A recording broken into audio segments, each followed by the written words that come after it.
నిరుపేదలైనటువంటి వృద్ధులకు చలితో వణుకుతూ చలిని పోగొట్టుకునేటువంటి పరిస్థితి ఆర్థిక భారం ఉన్న నిరుపేద బలైన వర్గాల వృద్ధులకు నవోదయ స్వచ్ఛంద సంస్థ రూపాస్ ఫాస్టర్ గారు, జాన్ ఫాస్టర్ గారు కలిసి మా అందరినీ ఈ ప్రాంతానికి దిటికాడి నరసింహరావు గారు ఆహ్వానించిన మేరకు దాదాపుగా ఇక్కడ ఒక 20 మందికి నిరుపేదలైనటువంటి వాళ్ళకి ఇళ్లకు వెళ్ళి వాళ్ళకు ఈ చలికి తుప్పటి కప్పడం జరిగింది.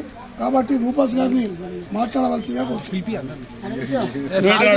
సోషల్ ఆర్గనైజేషన్ మిత్రుడు రూపాస్ గారు క్రిస్టియన్ పండుగ సందర్భంగా వాళ్ళు పేదలకు నిరుపేదలకు బతుకోలేక ఉండనట్టుగా ఉన్నటువంటి నిరుపేదలను చూపిమనగానే మేమంతా నేను మా నర్సింగ్ బాలేశ్వర్ భాయ్, రమేష్ అన్న, జాన్ ప్రసాద్ ఫాస్టర్ గారు కలిసి ఇలా ఇస్తూ ఎందుకంటే ఆమె ఎవరైతే నిరుపేదలు ఉన్నారో చాలా చలికి అనాథలు లేనటువంటి వాళ్ళని ఇవ్వాలని రూపస్ గారు సంకల్పించడం, ఈ రోజు మేము ఈ హనుమాన్ వాళ్ళకు వచ్చి ఈ పెద్దమ్మ సేవ చేసుకోవడం మా అదృష్టంగా భావిస్తా ఉన్నాం.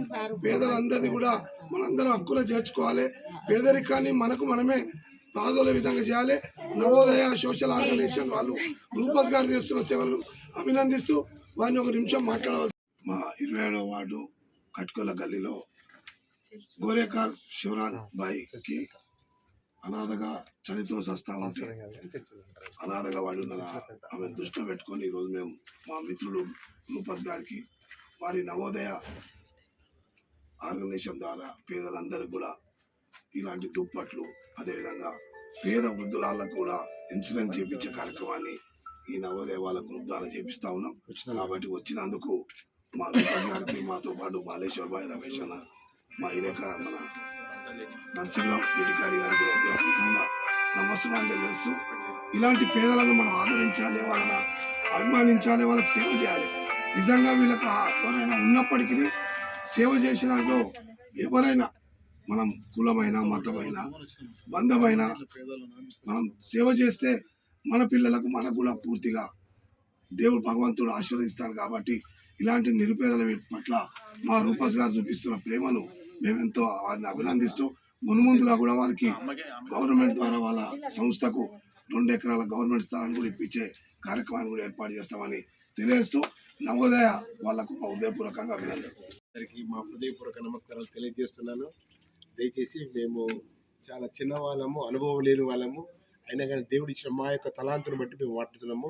మన మధ్యలో ఉన్న గౌరవనీయులు ప్రమోద్ గారు ఉన్నారు, మన మధ్యలో రిటైర్డ్ అయిన సూపరింటెండెంట్ సార్ ఉన్నాడు, మన ఇద్దరు రెడ్డి గారు ఉన్నారు, వారు ఉన్నారు, అందరు ఉన్నారు.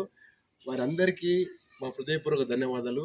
ముఖ్యంగా ఈ నవోదయ స్వచ్ఛంద సంస్థ కార్యక్రమం ఏందనంటే బీదలను కనికరించేవాడు దేవునికి అప్పిచ్చేవాడు అనే సమస్య మీరు నేర్చుకోవాలి. మనం ఏంటంటే బీదలను కనికరించేవాడు దేవునికి అప్పిచ్చేవాడని అర్థం చేసుకోవాలి. మనం బీదలను కనికరిస్తున్నాం అంటే మనం ఎవరికి అప్పిస్తున్నాం? మనము దేవునికి ఇస్తున్నాము.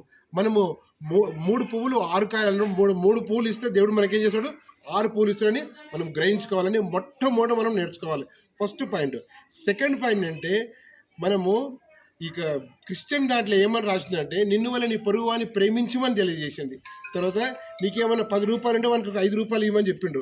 అందుకోసానికి మేము మా యొక్క తల్లిదండ్రులు ఏం చేశారంటే బాగా కష్టపడి పనిచేసి ఆనాటి కాలంలో 1991లో